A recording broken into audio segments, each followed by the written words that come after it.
Continuamos con el último ejercicio del análisis de LGR. En este caso, este ejemplo, vamos a tener tanto polos complejos conjugados como ceros complejos conjugados y ver cómo se comportan en este espacio del lugar geométrico de las raíces.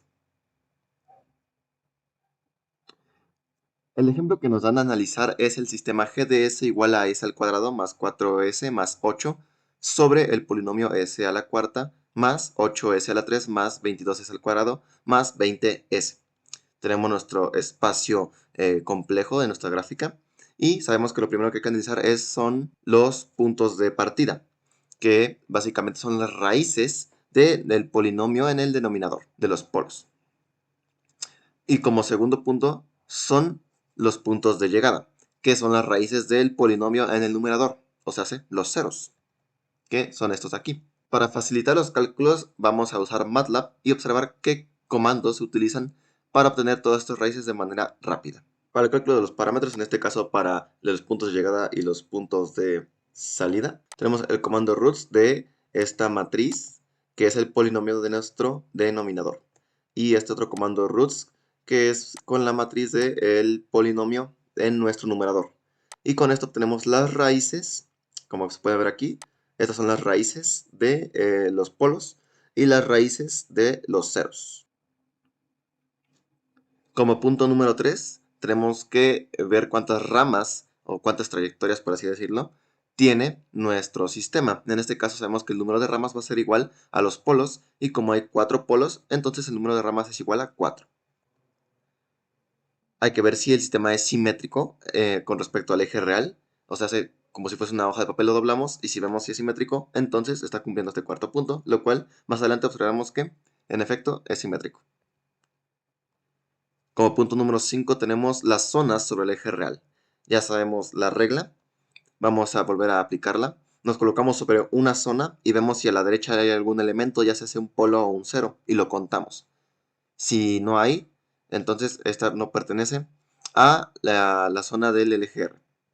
La siguiente zona nos colocamos, que es entre estos polos y ceros y este polo de aquí, y observamos cuántos elementos hay a la derecha de la zona. Hay 1, y 1 es un número impar.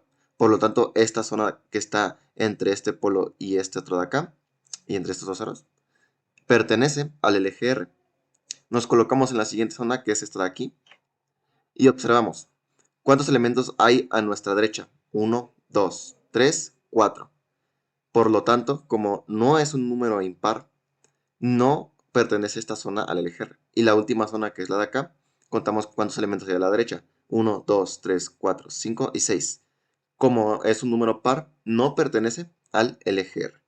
Y el único que pertenece es el que va de 0 a menos 2, marcado de color, como se ve en la gráfica. Como punto número 6 es el número de asíntotas, que recordemos que es el número de polos menos el número de ceros. En este caso son 4 polos menos 2 ceros, que da igual a 2. Vamos a tener 2 asíntotas. Y se calculan con la siguiente fórmula. 2q más 1, donde q va a variar dependiendo del número de asíntotas, que multiplica 180 grados sobre la diferencia entre los polos y los ceros. En este caso nos va a dar un resultado de 90 grados y otro de 270 grados. El siguiente punto es el centroide de dichas asíntotas, donde recordamos que se calcula con la sumatoria de los polos menos la sumatoria de los ceros sobre el número de polos menos el número de ceros.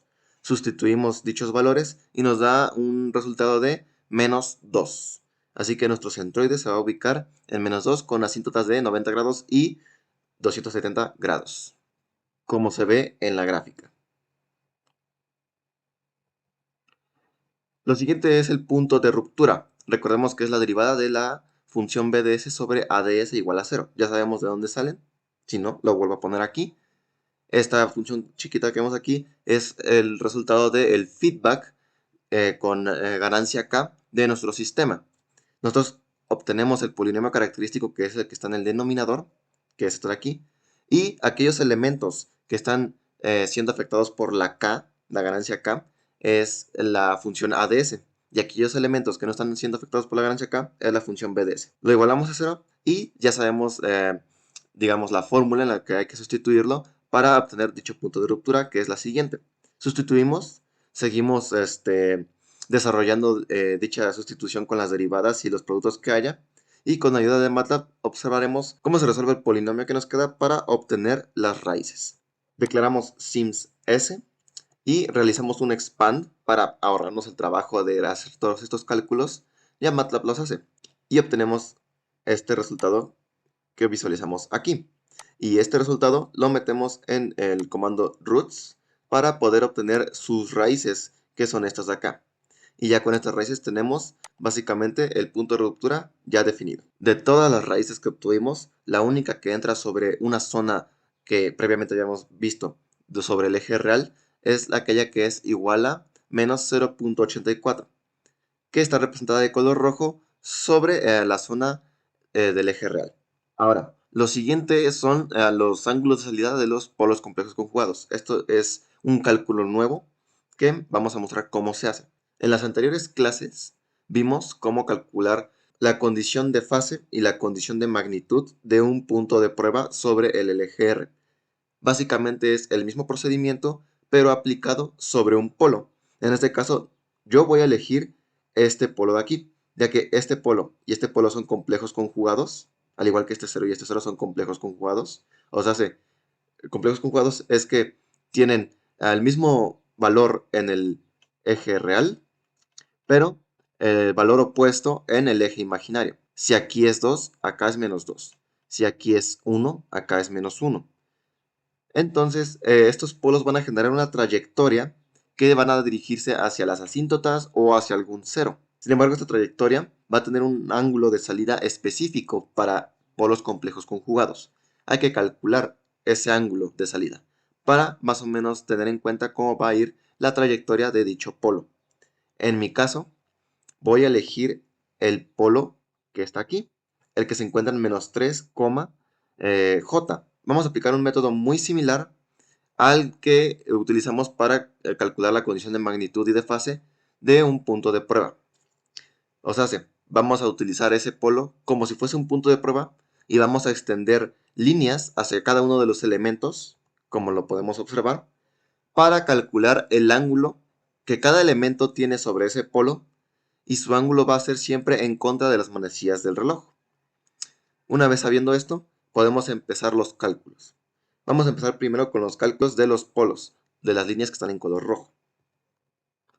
Y para este polo que se encuentra en el origen de la gráfica, se forma un triángulo rectángulo de la siguiente característica, donde sabemos que podemos calcular su ángulo en contra de las manecillas del reloj, con respecto del polo que estamos tomando como punto de prueba. Y este ángulo es 180 grados menos el arco tangente del cateto opuesto sobre el cateto adyacente, o sea, 1 sobre 3. Y esto es igual a 161.56 grados con respecto a nuestro polo elegido.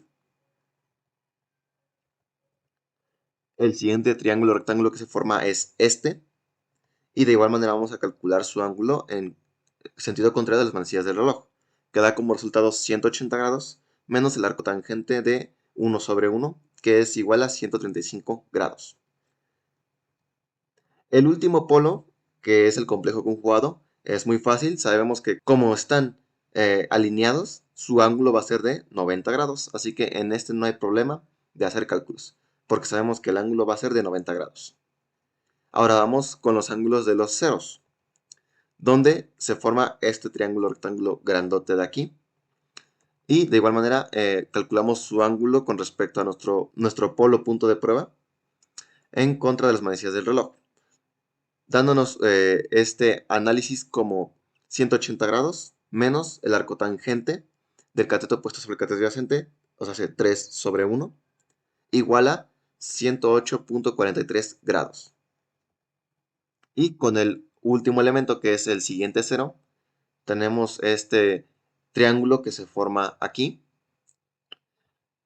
lo cual vamos a calcular su ángulo en sentido contrario a las manecillas del reloj. Hay que tenerlo siempre en cuenta eso. Y nos da como resultado 180 grados más el arco tangente de 1 sobre 1. Y eso nos da igual a 225 grados. Una vez teniendo todos estos ángulos, tenemos casi todos los ángulos de los polos. y todos los ángulos de los ceros. ¿Por qué digo casi todos los ángulos de los polos? Porque son 4 polos y nos falta un polo, que es nuestro polo eje. Ese no hemos calculado su ángulo, porque literalmente no se puede calcular su propio ángulo.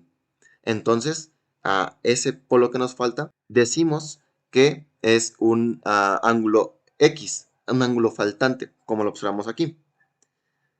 Esta expresión que está aquí es la forma de calcular la condición de fase de un punto de prueba, pero con una pequeña variación. Sabemos que de este lado tienen que sumarse los ángulos de los ceros y restando, de este lado tienen que sumarse todos los ángulos de los polos. Este ángulo X es el ángulo correspondiente al ángulo de salida de nuestro polo punto de prueba, que se tiene que poner ya que digamos que es el ángulo que falta, porque tenemos el ángulo 1 perteneciente a este, 2 perteneciente a este de acá y 3 perteneciente a este de acá. Digamos que el único ángulo que nos falta es el cuarto de nuestro polo punto de prueba, que es este. Y este es el que vamos a despejar para poder obtener ese ángulo de partida del polo complejo conjugado. Recordando que hay que igualarlo siempre a más o menos 180 grados, en este caso yo utilicé 180 grados. Sustituimos, como lo podemos observar, y despejamos a esta teta x y nos da como resultado menos 593.13 grados. Pero este es en ángulo negativo, vamos a pasarlo a un ángulo positivo que nos va a dar como resultado 126.87 grados. ¿Qué quiere decir esto?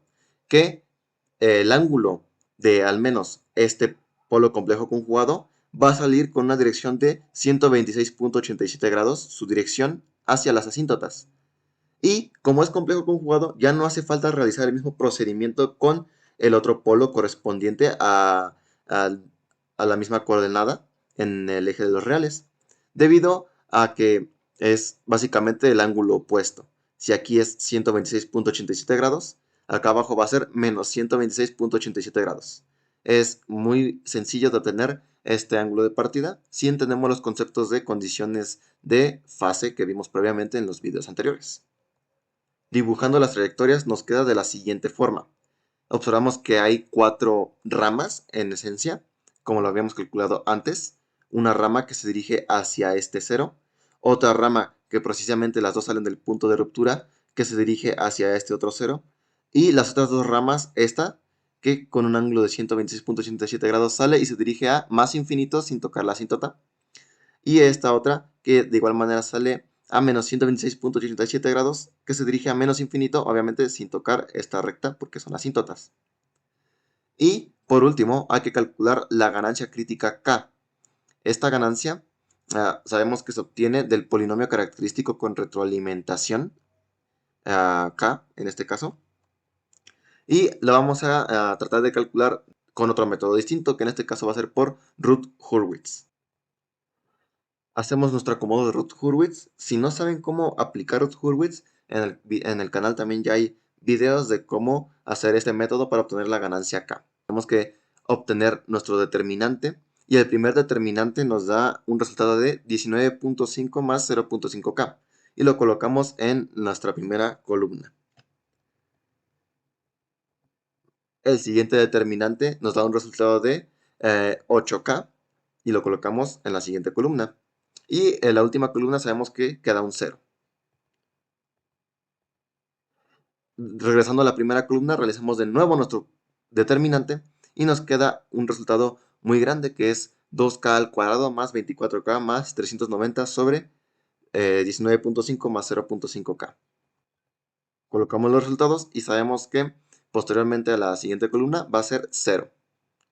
Y por último, sabemos por Routh-Hurwitz y ya por experiencia que el último elemento que nos sobra aquí se va a repetir con este elemento que está acá. Simplemente colocamos de nuevo 8K y ya terminamos nuestra tablita de Routh-Hurwitz. Y una vez teniendo este resultado, ya podemos hacer nuestra relación con el 0, que debe ser mayor a 0, pero despejando el valor de K, nos va a dar que K van a ser dos resultados.